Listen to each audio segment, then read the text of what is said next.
Karena ini salah satu deteksi dini yang paling penting untuk pasien-pasien dengan diabetes sehingga kita bisa menentukan resikonya gitu tuh. Nah, kalau kondisinya udah mulai nekrosis kayak gini tuh Bapak Ibu hampir 70% itu nggak bisa disembuhin. 30% masih nggak.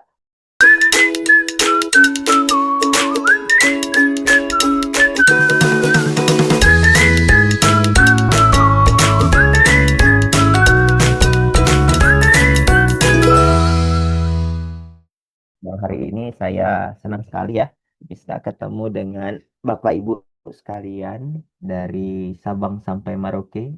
Siapa di sini yang dari Sumatera, Aceh? Udah ada yang bergabung? Bu Yuyun. Oke, yang dari timur udah bergabung belum? Oke. Lampung Kak. Oke, baik Bapak Ibu sekalian. Jadi di kesempatan siang hari ini ya, saya sesuai dengan yang bertanya nih terkait dengan diabetes banyak banget yang bertanya terkait dengan diabetes. Tapi satu topik yang paling apa kita akan angkat di kesempatan ini adalah pertanyaan dari teman kita pastinya ya berkaitan dengan kondisi perawatan luka yang nantinya akan kita masukkan diskusinya pada kesempatan hari ini. Nah, saya disclaimer dulu bahwa nanti akan banyak ya terkait dengan foto, video, dan beberapa proses daripada perawatan yang akan kita lakukan dan akan kita diskusikan di kesempatan ini. Jadi, Bapak Ibu bisa mengambil sebagai pembelajaran ya, khususnya di uh, topik pada kesempatan hari ini. Nah, jadi hari ini kita akan ngomongin terkait dengan diabetic foot ulcer. Lagi-lagi diabetic foot ulcer, lagi-lagi diabetic foot ulcer. Tapi kenapa kok bisa menjadi salah satu concern yang banyak orang perbincangkan? Karena ini menjadi salah satu yang memang banyak problemnya gitu tuh. Jadi kalau orang pasien dengan permasalahan diabetes, komplikasinya luka, itu akan banyak banget apa namanya? Sambungannya atau penyebabnya gitu. Karena memang pasien dengan permasalahan diabetic foot ulcer itu memiliki multifaktor organ gitu ya. Makanya di sesi ini ya yang menjadi salah satu fokusan kita adalah bagaimana men-screening atau mendeteksi, mengkaji dan strategi perawatan dalam perawatan luka ya. Kalau kita ngomongin terkait dengan pasien yang ada di slide saya ini, Bapak Ibu, ini kalau Bapak Ibu lihat apakah kondisi pasiennya bagus atau enggak? Boleh dong, apa namanya, komentarnya. Kolom komentar, bagus nggak sih nih? Bagus nggak sih? Ini, oh Madura, Sumatera Barat. Coba dong, lihat di slide saya, kira-kira kalau luka ini bagus nggak sih? Bagus karena lukanya sudah memerah, bagus sudah granulasi. Terus, ada lagi nggak kira-kira? Hipergranulasi kayaknya Pak. Oke, bagus. Berarti artinya sudah ada analisis yang lebih terlihat lagi. Infeksinya sudah tidak lagi. Oke, artinya udah mulai ya melihat satu luka bukan hanya kita melihat granulasinya, tetapi kita melihat apakah granulasi ini kategorinya bagus atau tidak, gitu ya. Artinya dia ada nggak indikasi lain? Karena Bapak Ibu, ada beberapa kondisi yang bisa kita lihat pada saat men-screening pasien dengan dasar luka merah. Salah satunya adalah ketika dia dasar luka merah, berarti artinya akan ada terjadi proses epitelisasi, gitu tuh. Pertanyaannya, apakah epitelisasi yang bentuknya muncul seperti ini epitelisasinya normal nggak kira-kira? Nah, itu yang menjadi yang kita lihat. Nah, kalau tidak terjadi epitelisasi yang dia muncul dari tepi ke tengah, maka salah satu yang Bapak Ibu harus khawatirkan adalah pada saat dia nanti akan melakukan proses penutupan, apakah dia sempurna atau tidak. Nah, gitu tuh Bapak Ibu. Karena udah jelas ini granulasinya oke, terus tadi ada hipergranulasi juga yang disebutin dan udah nggak infeksi lagi toh, ya. Sehingga ini menjadi salah satu apa namanya cikal bakal asesmen dari si wound clinician. Kenapa saya tanya demikian? Karena banyak sekali proses terjadi berulang Setelah dia kondisinya granulasi menutup, ada muncul lagi gitu tuh. Nah, ketika ada pasien muncul lagi, berarti yang harus kita khawatirkan adalah di awal, pada saat dia terjadi penyembuhan atau dia penutupan, apakah pada saat dilakukan pembersihan dia sudah benar atau belum? Kenapa? Karena dia muncul lagi lukanya. Terus di tempat yang sama lagi misalnya, ya. Terus yang kedua adalah em, kira-kira terjadi proses infeksi itu gara-gara apa kalau misalnya dia berkurang? Ya, apakah tadi kondisinya dibersihkan benar atau tidak? Terus epitelisasi yang muncul ini dia kondisinya bagus atau tidak? Karena kalau ngelihat yang di bawah ini, nih yang ini nih, ini ada bagian-bagian yang dia muncul terjadi kerusakan kembali. Artinya ada ketika terjadi proses berjalan itu offloadingnya kurang benar, gitu tuh. Sehingga dia masih ada terjadi gaya gesekan dan yang lainnya. Nah, ini sering terjadi pada pasien-pasien dengan kasus diabetic foot ulcer. Kalau ini terjadi, maka resikonya apa Bapak Ibu? Resikonya dia terjadi infeksi berulang. Kalau dia terjadi infeksi berulang, dia akan lebih berat dari kondisi yang awal. Kenapa? Karena ini kita butuh menganalisis secara baik karena pasien-pasiennya sudah dapat antibiotik, sudah dapat ini sehingga akan ada kemungkinan besar dia terjadi resistensi. Nah, gitu tuh. Sehingga ketika dia terjadi muncul infeksi berulang, maka resiko amputasi itu bisa lebih tinggi. Nah, kenapa menjadi sebuah latar belakang dari proses perjalanan penyakit diabetes itu kita harus paham terkait mendeteksi dini sejak sebaik mungkin. Kenapa? Karena pasien-pasien yang terjadi proses pergesekan seperti tadi, Bapak Ibu, itu biar lama-kelamaan dia akan membentuk yang namanya kalus. Setelah dia kalus, akan membentuk yang namanya luka. Sampai dia terjadi proses osteomilitis. Menjadi salah satu yang sangat fokus di pembelajaran ini adalah kaki, kulit kaki, atau prosesnya pasien dengan diabetes yang kakinya ada kalus, itu bantalannya udah hilang, Bapak Ibu. Kalau dia terjadi kalus, artinya dia sudah terjadi proses perlukaan. Jadi kalau seandainya pasien sudah tidak ada lagi bantalannya, ya, yang bantalan ini terjadi harusnya dia bisa mempertahankan struktur daripada eh, jaringan dengan baik. Ini udah hilang. Apa sih bantalan tadi? Salah satu bantalan yang kondisinya bisa kita lihat pada saat pasien berjalan itu adalah satu, ya, kondisi daripada si kulitnya utuh atau tidak. Kalau dia tidak utuh, maka seperti tadi, berarti Bapak Ibu harus ganti bantalannya. Kalau dia udah nggak ada. Artinya kalau dia masih tergesek kayak tadi, berarti dia bantalan yang nggak ada lagi. Jadi harus diganti. Mau pakai apa bantalannya? Biasanya Bapak Ibu kalau pakai bantalan untuk perawatan luka apa Bapak Ibu? Kalau pasien tuh udah mau sembuh-sembuh kayak gitu, dikasih bantalannya pakai apa? Apa bantalannya mau ngasih apa? Bu Irma, mau kasih bantalan apa Bu Irma? Foam. Oke. Ada yang lain nggak? Bu Yesi mau kasih bantalan apa Bu Yesi? Apa? Salah satunya. Sun, sandal. Iya, ada foam. Sandal. Jadi kalau seandainya pasien tersebut ya udah kita pakaikan balutan dressing tapi masih ada terjadi penekanan, berarti ada salah satu seperti sandal ketika dia berjalan yang tidak proper. Makanya Bapak Ibu nanti akan apa ya betul gitu tuh sandal ya. Kenapa? Karena pasien-pasien yang datang di tempat kita itu butuh kita screening terlebih dahulu. Nah, salah satunya adalah untuk menentukan apakah pasien ini butuh nggak terkait dengan offloading tambahan tadi. Jadi salah satunya adalah foam, sandal ya, yang bisa digunakan sama teman-teman sekalian. Nah, bentuk screeningnya apa? Di sini bisa menggunakan namanya inlow 60 second ya, di mana Bapak Ibu akan mengecek perfusi pasien, neuropati atau kondisinya penurunan sensasi pada kondisi kaki pasien. Kemudian selanjutnya adalah menilai deformitas kaki dan menentukan resikonya ya dari kondisi pasien ini. Dengan menggunakan apa? Monofilament test, Karputala, dan ABPI. Pertanyaan saya, Bapak Ibu sudah ada belum monofilament test? Sudah ada belum?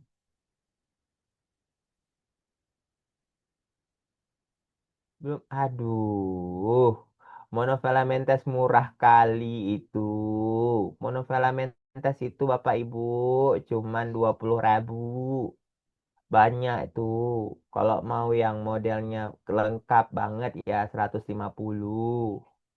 Jadi Bapak Ibu kalau yang belum ada, macam mana kita mau melakukan yang namanya deteksi dini? Artinya ada kelengkapan dari proses layanan Bapak Ibu yang belum cukup untuk membuat pasien ini dapat screening dengan baik. Ya, jadi kalau belum ada, monggo untuk disiapin. BPI udah ada belum? Pasti jawabannya semua pada belum. Awas aja ya. Karena ini salah satu deteksi dini yang paling penting untuk pasien-pasien dengan diabetes. Sehingga kita bisa menentukan resikonya gitu tuh.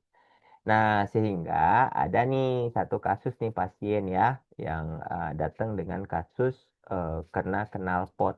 Padahal knalpot ini salah satu basic banget ya, di mana dia cuman kena knalpot. Cuman permasalahannya adalah ini pasien dia nggak langsung memberitahu karena dia niropati.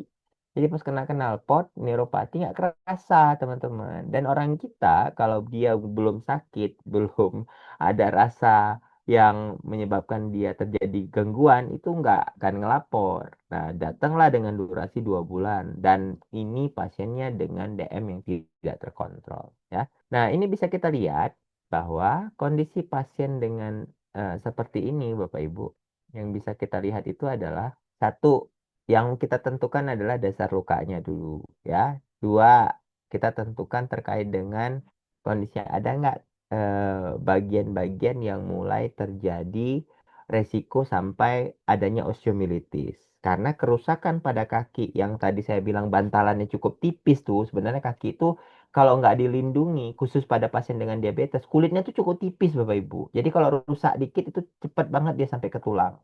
Ya udah kayak gini ceritanya. Luka, rusak, sampailah dia ke tulang.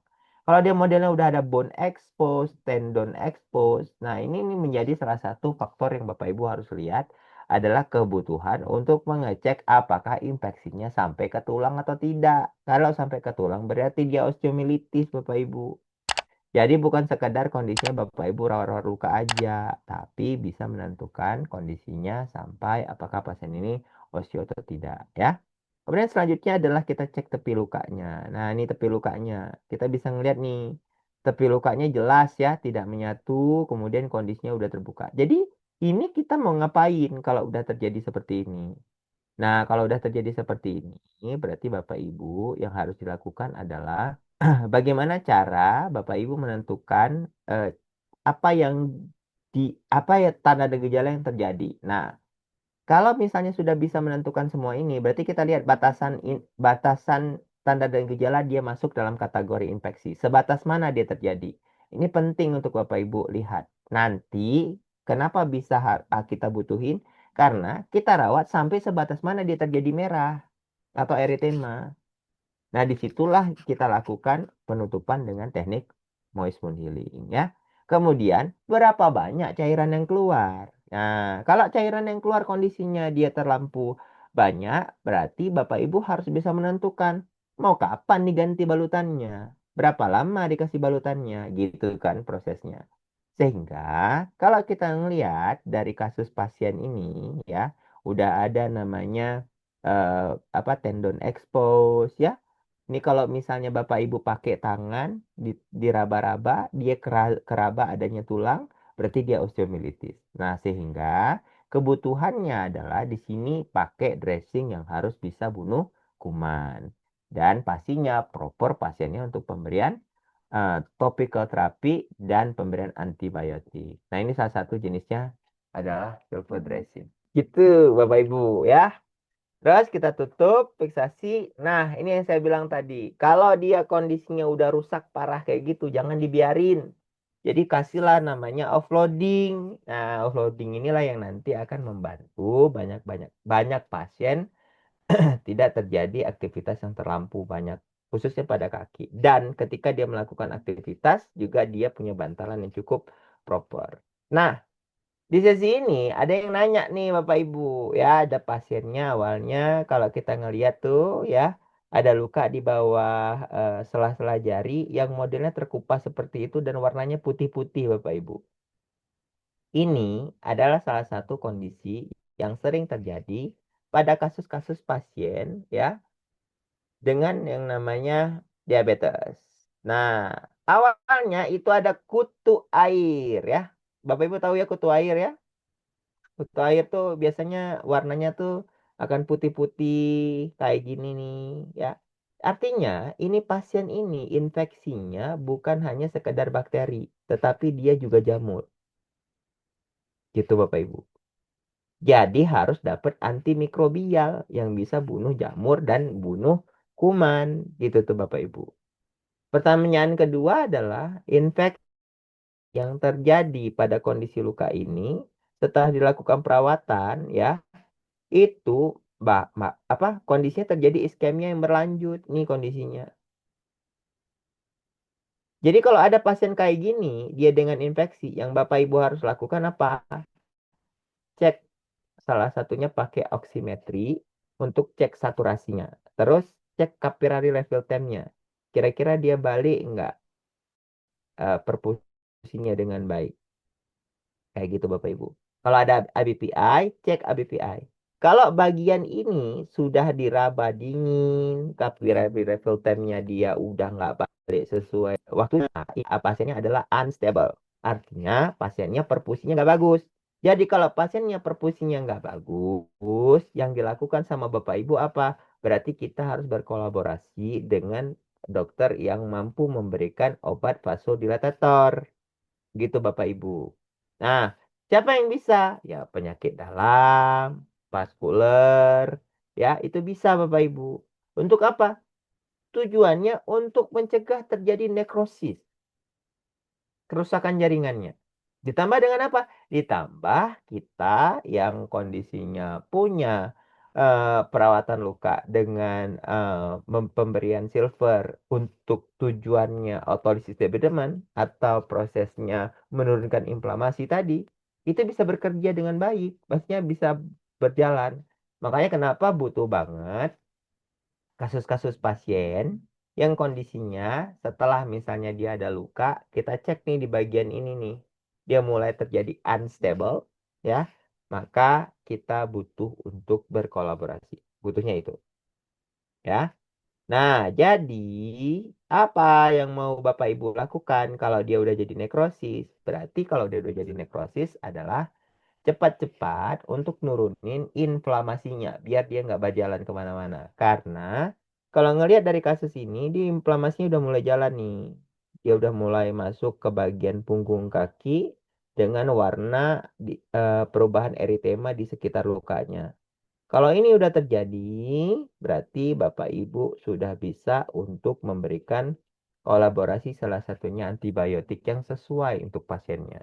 Ditambah dengan tadi saya bilang, kalau dia udah mulai unstable, jaringannya nggak bagus, perfusinya nggak bagus, ya berarti kondisinya harus ada pemberian obat-obatan vasodilatator. Nah, ini penting sekali untuk kita lakukan apa namanya kolaborasi secara baik ya. Oke, nah itu yang apa rekomendasi dari saya untuk sesi ini. Silakan Bapak Ibu yang mau bertanya.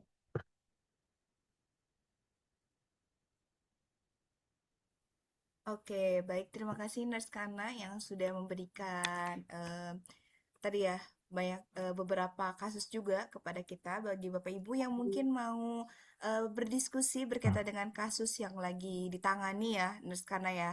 Ya mungkin Mm-mm. masih merasa eh, harus belajar lagi di sini mungkin Bapak Ibu boleh kirim kasusnya atau bisa tanya-tanya berkaitan dengan hal lain yang berkaitan dengan diabetic foot ulcer. Boleh Bapak Ibu, silakan. Mungkin kita sambil menunggu ya, Naskana.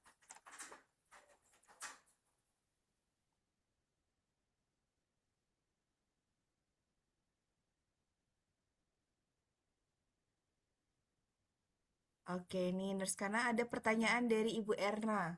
Comprehensive management termasuk diet dan pola hidup bagaimana ya Nurse? Nah, mungkin boleh langsung. Menarik sekali nih. Jadi kalau pasien-pasien yang kondisinya dia datang belum dengan luka, sebenarnya eh, ini menjadi salah satu faktor yang memang harus kita cek secara baik. Karena kalau dia kondisinya sudah dilakukan perbaikan perfusi jaringan pun, kalau dia masih ada gula darahnya tinggi, itu faktor yang dapat juga menyebabkan nekrosis berlanjut.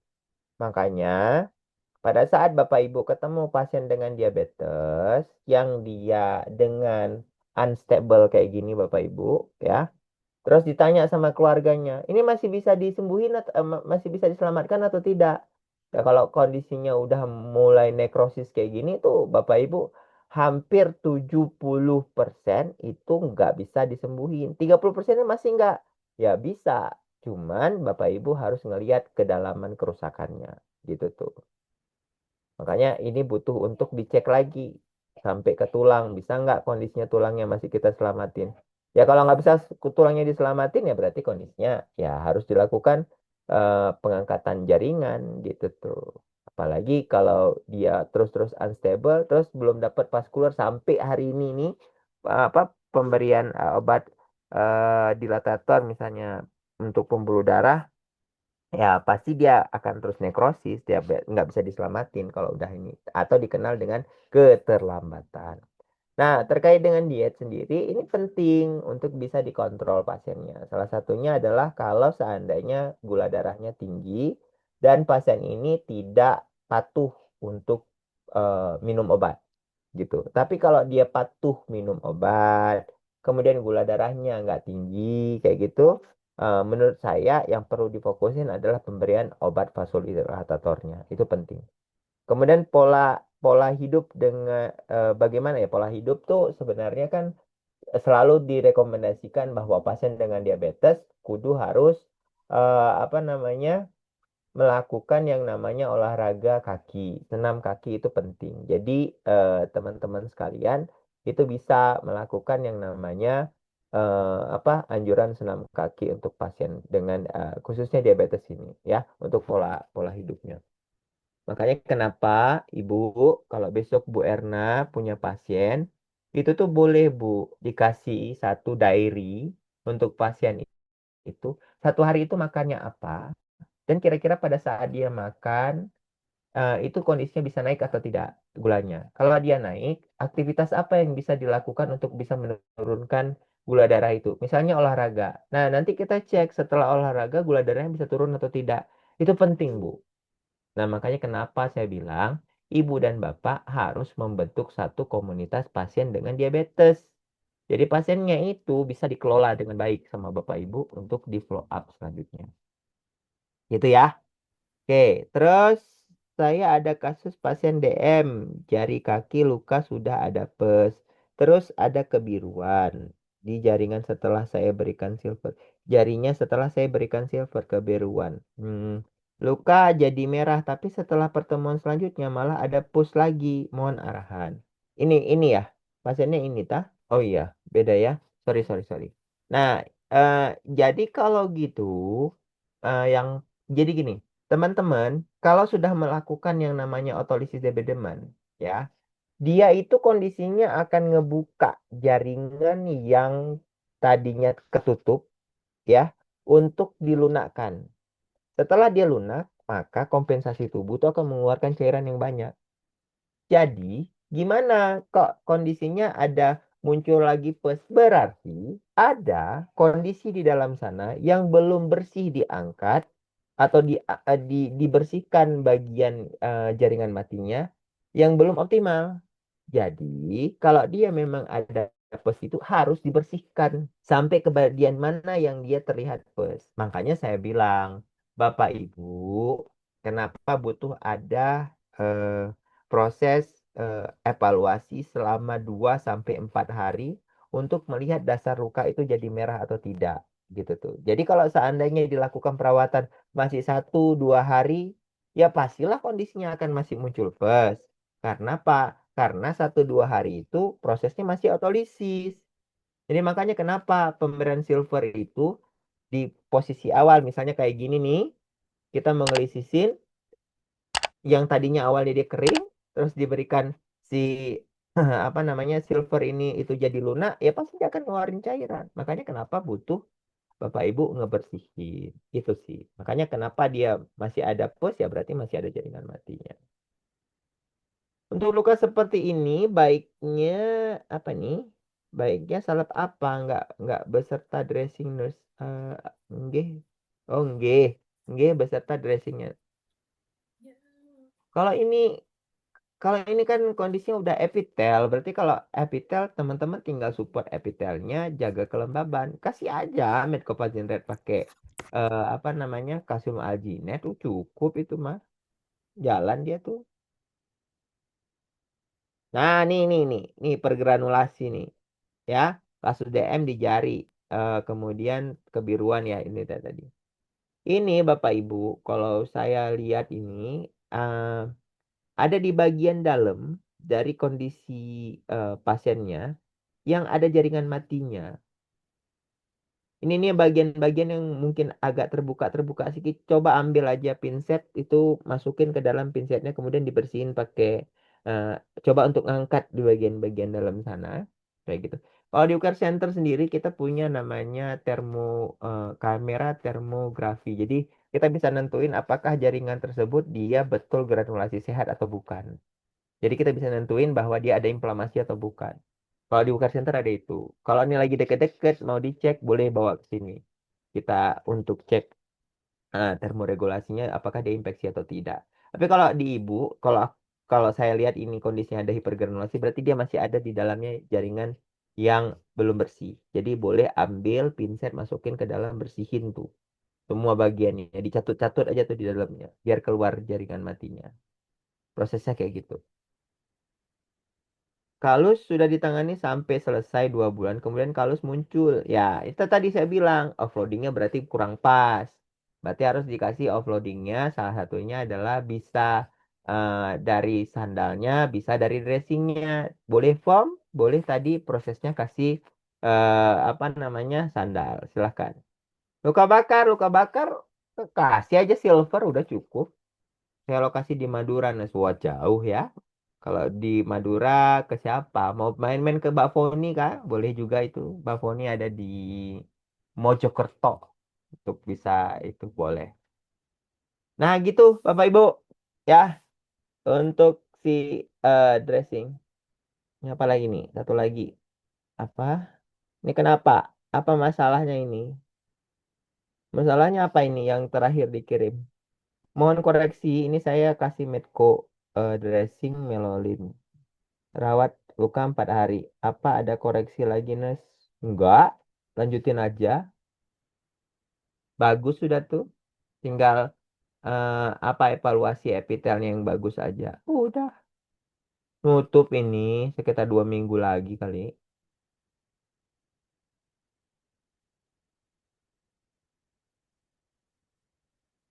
Gitu, Bapak Ibu?